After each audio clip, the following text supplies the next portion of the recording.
दोस्तों बात करें तो जो LG है ना रिसेंटली फिर खबरों में आ गई है। यानी कि कहने का मतलब ये कि अभी LG G8X की अगर आप लोग को सेल याद है फ्लिपकार्ट पे 20-21 हज़ार में देखने को मिला। रिसेंटली कुछ ही दिन पहले अभी आपको 25 हज़ार में भी देखने को मिला था। खैर वो सारी बातें तो हो जाती है। इसके साथ ही LG ने आउट ऑफ नोवेयर 2 नए फोन लॉन्च कर दिए इंडिया में, LG Wing and LG Velvet। खैर ये काफी इंटरेस्टिंग चीज हो जाती है। लेकिन बात है कि LG के इंडिया में कमबैक करने वाली है, और कमबैक करने वाली है तो एग्जैक्टली किस तरीके से कर सकती है। चलिए आज इस वीडियो में इसी के बारे में बात करते हैं, क्योंकि देखा जाए तो मार्केट काफी ज्यादा गर्म हो गया है और LG देखा जाए तो काफी ज्यादा सीरियस है। तो वीडियो अगर आप लोग को पसंद आए तो लाइक करना ना भूलो, चैनल को सब्सक्राइब कर लो। लेकिन सबसे पहले काफी इंटरेस्टिंग फैक्ट बता देता हूं। रिसेंटली LG ने अपनी अर्निंग्स बताई और अर्निंग देखा तो पिछली बार से ज्यादा इंक्रीज भी हुई है। और स्पेशली बात करें मोबाइल डिवीजन की तो पहली बार वहां पे लॉसेस कम होते हुए देखने को मिले।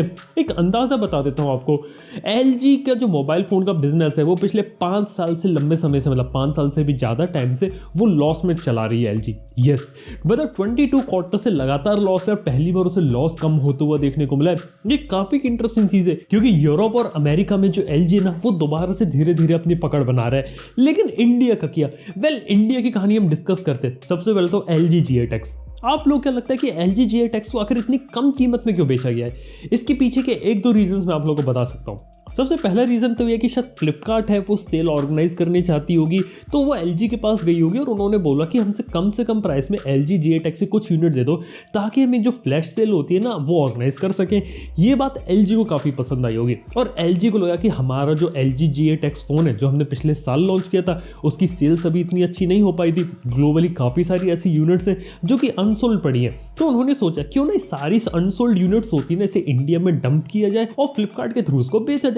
ये काफी स्मार्ट मूव था LG की तरफ से, यानी कि दुनिया भर से LG G8X की अनसोल्ड यूनिट को इंडिया में इंपोर्ट किया गया। इवन एक काफी इंटरेस्टिंग बात मैं आपको यहाँ पे बता सकता हूँ, वो ये है कि अगर किसी ने भी LG G8X परचेज किया ना, उसके बॉक्स के पीछे देखना, वहां पे आपको इंपोर्ट की डेट देखने को मिलती है जो कि है अक्टूबर 2020। यस, उन्होंने अक्टूबर 2020 में उसे इंपोर्ट किया। दुनिया भर से पीसेस लेके आए थे, इसलिए हर जगह का चार्जर अलग होता है, इसलिए बॉक्स से चार्जर को कंप्लीटली रिमूव कर दिया। यानी कि बाहर से यूनिट्स को इंपोर्ट किया, उसके बाद उसी फोन को रीपैकेज कर दिया और उसको इंडिया में बेचना चालू कर दिया। यस, इसलिए देखा जाए तो कुछ लोगों को प्रॉब्लम आ रही कि बूट लोडर अनलॉक नहीं हो सकता, शायद सॉफ्टवेयर अपडेट मिलने में इतने सारे लोगों को प्रॉब्लम आए, यहाँ तक कुछ लोगों को वाइड वैन L1 से रिलेटेड इश्यूज आ रहे हैं, क्योंकि देखा तो दुनिया भर से अलग अलग यूनिट्स लाके वो इंडिया में डंप कर रहे थे। और ये स्ट्रेटेजी उनके लिए काफी ज्यादा काम कर गई, क्योंकि देखा जाए तो जिस प्राइस पॉइंट पे वो मिल रहा था ना, उस प्राइस पॉइंट पे जो हार्डवेयर था वो काफी कमाल की चीज थी और जो डुअल स्क्रीन एसेसरी थी ना वो भी काफी बढ़िया चीज थी। खैर यहाँ पे जो चीज होती है उनकी काम कर जाती है और ऐसी आने वाली सेल के अंदर 25 हज़ार में ही बेच रहे हैं। तो देखा जाए तो कहानी इनकी इस तरीके से चल रही थी। लेकिन ये देख के LG को लगता है कि मार्केट जो है वो इंडिया में है और इंडिया में वो दोबारा से अगर घुसना चाहे तो घुस सकते हैं, क्योंकि पिछले साल भी LG की W सीरीज अगर आप लोग को याद है वहां पर भी उन्होंने यही कोशिश करी थी। तो देखा जाए तो इस बार LG ने अपना LG Wing और LG Velvet रिलीज करते हैं।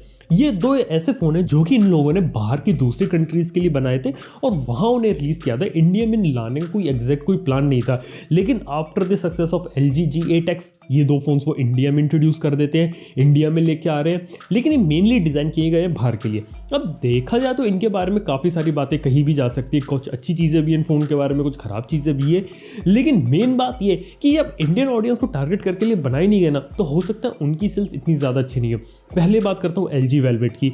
LG Velvet एक काफी सही फोन है देखा जाए तो। उसके अंदर आपको एक अच्छा डिस्प्ले देखने को मिलता है, डिजाइन आपको अच्छा देखने को मिल रहा है। स्नैपड्रैगन 845 चिपसेट है जो कि मैं कहूँगा काफी अच्छा चिपसेट है, काफी कैपेबल चिपसेट है, बेंचमार्क स्कोर भी अच्छे हैं। लेकिन प्रॉब्लम आती है उसमें सॉफ्टवेयर अपडेट्स की। यस, कोई चिपसेट अगर ज्यादा पुराना हो जाता है ना, उसको लेटेस्ट सॉफ्टवेयर अपडेट मिल पाना काफी ज्यादा मुश्किल हो जाता है। ये बात एक फैक्ट हो जाती है। इसके साथ ही बात करें अगर हम LG Wing की, तो LG Wing देखा जाए तो एक कंसेप्ट डिवाइस की तरीके से जिसे LG मार्केट में बेच रही है। अब देखा जाए तो इस टाइप के जो फोन्स होते हैं वो टैग किंग तो सभी लोगों को ज्यादा पसंद आते हैं, काफी ज्यादा एक्साइट करते हैं। और LG देखा जाए तो हमेशा से इस टाइप के नए नए कंसेप्ट को इंप्लीमेंट करती है। जैसे बात करें LG V सीरीज के अंदर आपको डुअल डिस्प्ले देखने को मिलता था। LG G5 की बात करें तो वर्ल्ड का फर्स्ट फोन था जिसमें आपको मॉड्यूलरिटी कंसेप्ट देखने को मिल रहा था। यानी कि जो LG है ना वो थोड़ा इनोवेट करके अलग अलग टाइप के फोन्स बनाती है, बस ये कि वो मार्केट में इतना चल नहीं पाता है। इसके पीछे का रीजन जो मेरे को समझ में आता है वो ये है कि LG कोई नई चीज ट्राई करना चाहते हैं और वो हिट एंड ट्रायल मेथड पे काम कर रहे हैं। यानी कि हर बार लोग कुछ नया दो और क्या पता कोई नई चीज मार्केट में चल जाए, जैसी वो चीज मार्केट में चल जाएगी ना वैसे उसको वो मोनोपोलाइज कर देंगे और उस पर्टिकुलर सेगमेंट में वो किंग बन जाएंगे। मेरे को ये लग रहा है कि जो LG वो इसी स्ट्रेटेजी पे काम कर रही है। यहाँ तक कि देखा है तो सोनी भी जो स्मार्टफोन के मार्केट में लैग कर रही थी वो भी कुछ इसी टाइप की चीजें कर रही है। 21:9 का सिनेमा डिस्प्ले अपने फोन के अंदर देना और अलग अलग चीजें करना, ये दोनों कंपनी सब इसी चीज पे मार्केट कर रही है कि मार्केट में कोई नई चीज आएगी ना उसे लाने में फर्स्ट हो जाए बस। तो ये चीज मुझे यहाँ समझ में आती है। वैसे देखा है तो जनरल पर्सपेक्टिव में LG विंग काफी अच्छा फोन भी लगता है। देखा जो डिजाइन काफी यूनिक है, फोन के अंदर कुछ नई चीजें देखने को मिल रही है, स्विल डिस्प्ले देखने को मिल रहा है, बस ये कि उसकी प्राइसिंग थोड़ी सही नहीं है। अगर वैसा ही फोन अगर उसी टाइप की टेक्नोलॉजी को थोड़ा डेमोक्रेटाइज करे यानी कि सस्ते में बेचे, यानी LG विंग अगर कोई लाइट वर्जन लेके आए लेस देन 50,000 रुपीज में, शायद वो मार्केट में चल सकता है। वैसे इस टाइप के जो फोन्स होते हैं LG विंग टाइप, इनको लाने के पीछे का मेन रीजन कंपनीज का ये रहता है, कंपनीज इस टाइप के फोन्स को सिर्फ शो ऑफ करने के लिए लाती है। यस, यानी कि कंपनी का कभी भी मेन एम नहीं होता कि इस फोन की ज्यादा हाई क्वांटिटीज वो बेचेंगी। इसके हमारे पास काफी अच्छा एग्जांपल है। आप लोग को याद है सैमसंग गैलेक्सी फोल्ड, मतलब Z फ्लिप आ गया, फोल्ड 2 आ गया, फोल्ड 1 आ गया। इसकी मार्केट में इतनी सेल्स नहीं हुई लेकिन सिर्फ हाइप क्रिएट करने के लिए इस फोन को लेकर आए थे।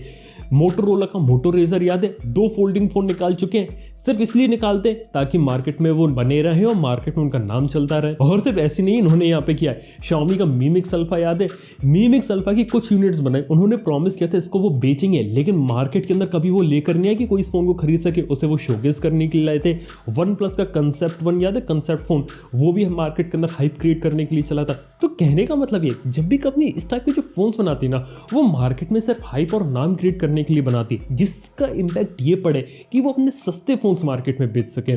सिमिलरली ओप्पो को देखा यार, ओप्पो अपना Find X2 Pro उन्होंने शोकेस किया था, दुनिया भर में बेचा, इंडिया में लेकर नहीं आए क्योंकि उन्हें मालूम था फोन अच्छा है, इंडिया में आएगा तो महंगा होगा, उसे लोग इतना खरीदना पसंद नहीं करेंगे, इसलिए वो कम कीमत के फोन्स के ऊपर अपना ज्यादा फोकस करते, स्पेशली रीनो सीरीज के ऊपर। वीवो का देखो, X50 Pro एक ऐसा फोन था इसमें गिम्बल कैमरा से उन्होंने प्रमोट किया और वीवो को भी मालूम है यार ये फोन इतना ज्यादा नहीं चलेगा, लेकिन X50 Pro का नाम लगा के वो उनकी जो V सीरीज है ना वो मार्केट में बेचते हैं। ये देखा तो हर कंपनी की काफी स्मार्ट स्ट्रेटेजी रहती है और LG ने भी यहाँ कर वही करने की कोशिश करी है। LG विंग को शोकेस किया है और LG वेलवेट को बेचने की कोशिश कर रहा है। अब देखा जाए तो LG वेलवेट एक ऐसा फोन है जिसे लगता है कि सिर्फ ऑफलाइन मार्केट के लिए डिजाइन किया गया, क्योंकि वहां पे आपको वैसे ही फीचर और वैसे ही डिजाइन वगैरह चीजें देखने को मिलती हैं जो आपको जनरली ओप्पो, वीवो या फिर ऑफलाइन के जो फोन्स होते हैं वहां देखने को मिलती है। इसका बेसिकली कंपेरिजन वहां कर सकते हैं, लेकिन प्रॉब्लम यह है कि इस सेगमेंट के अंदर इंडिया में पेनिट्रेट कर पाना बहुत ही ज्यादा मुश्किल है। जहां पे मेजॉरिटी जो फोन्स बेचे जाते हैं वो 20,000 से कम में बेचे जाते हैं और किसी भी कंपनी को अगर इंडियन स्मार्टफोन मार्केट में अपनी जगह बनानी है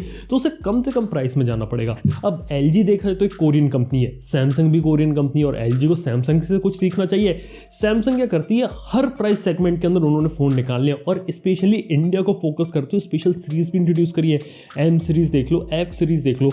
फोन कैसे भी हो इंडियन मार्केट में वो लॉन्च करते हैं बराबर टाइम पे और उनके जो फोन वो मार्केट में सेल होते भी हैं, इसलिए वो इंडिया में देखा जाए तो according to counter point research वो आज के समय में नंबर 1 हो गए। Xiaomi को भी पीछे छोड़ दिया है, तो कहीं ना कहीं स्ट्रेटेजी है वो काम कर रही है और LG को भी ऐसा करने की जरूरत है। यानी कि LG विंग जैसा फोन लेके आ रहे हैं वो तो अच्छी चीज है, लेकिन इंडियन स्पेसिफिक मार्केट के लिए कुछ और इंटरेस्टिंग फोन्स भी लेके आए तो कहानी बदलेगी। यस, मतलब पर्टिकुलरली मेरे को लगता है कि अगर मार्केट के अंदर कुछ अच्छे फोन्स आए LG के और उनकी कीमत अगर थोड़ी सी सही हो, मतलब मैं ये भी नहीं कहना चाहता कि जिस तरीके से चाइनीज कंपनी है वो इंस्टेंट वैल्यू फॉर मनी देती है, भले ही उतनी अच्छी वैल्यू फॉर मनी नहीं दे, लेकिन LG की तरफ से 20-30 हज़ार में एक अच्छा ऑप्शन देखने को मिले तो शायद लोग उसके ऊपर कंसिडर करेंगे। और LG की आज के समय में ऐसी ब्रांड वैल्यू है, इवन ऑफलाइन में भी ऐसी प्रेजेंस है कि उसका नाम देख के लोग आज के समय में फोन खरीद सकते हैं। तो देखा जाए तो अभी के समय में कहानी चल रही है, लेकिन खैर देखते हैं LG इंडिया में पेनिट्रेट कर पाती है कि नहीं कर पाती। ग्लोबल लेवल पर तो कुछ ना कुछ ट्राई कर रहे हैं, नए नए टाइप के फोन्स निकाल रहे हैं, अलग अलग चीज़ों को ट्राई कर रहे हैं, अमेरिका में धीरे धीरे पेनिट्रेट कर रहे हैं दोबारा से। देखते हैं इंडिया की बारी आती है कि नहीं। वैसे आप लोग क्या लगता है, क्या LG वापस कभी इंडिया में अपनी जगह बना सकती है? तो ये बात मुझे नीचे कमेंट में बताना ना भूलना। वीडियो पसंद आया तो लाइक करो, चैनल को सब्सक्राइब करो। थैंक यू आपको वीडियो देखने के लिए। आप सुनते हैं नेक्स्ट वन में। Good bye.